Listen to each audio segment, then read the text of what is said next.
As some of you know, I just conducted another 2 rounds of formalin and malachite green treatment.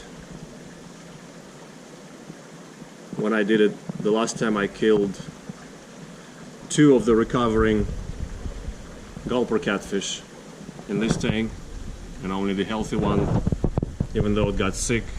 I mean, this treatment affects their skin badly. It is the only one that survived. Formalin is, I mean, they're more sensitive fish than others, not as hardy in that regard, and formalin inflames their skin, it becomes reddish, a lot of slime comes off.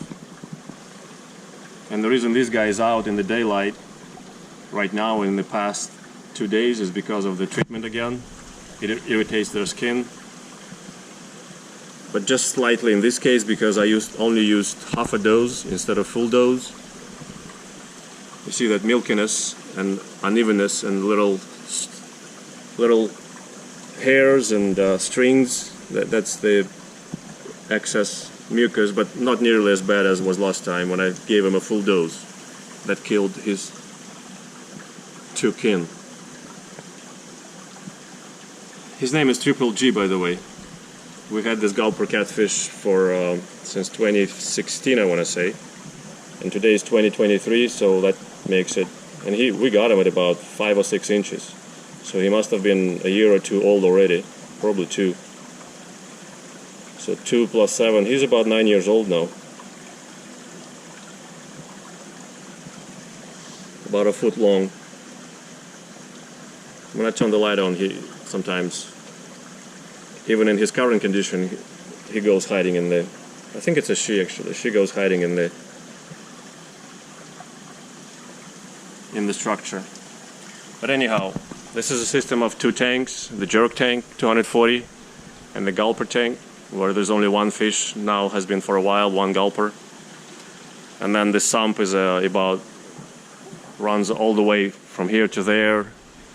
So it's 16, it's I want to say 20 feet by 2 feet by, well, the water is probably about 1.5 feet in there. So it's about 500 gallon sump.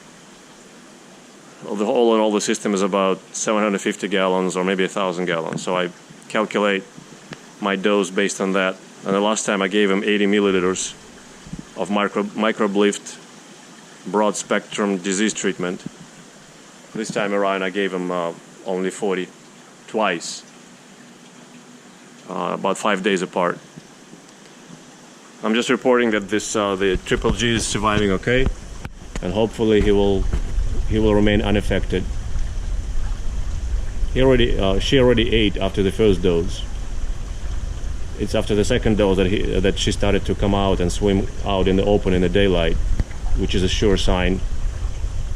At least for this particular gulper, it's a sure sign that it's uncomfortable. When it comes out in the daylight or even with the tank lights on and swims around, that means it's stressed. When it's healthy, it's always tucked in between its rocks somewhere. It likes this crack and it likes this crack. Sometimes she also lays here. Those are her favorite spots.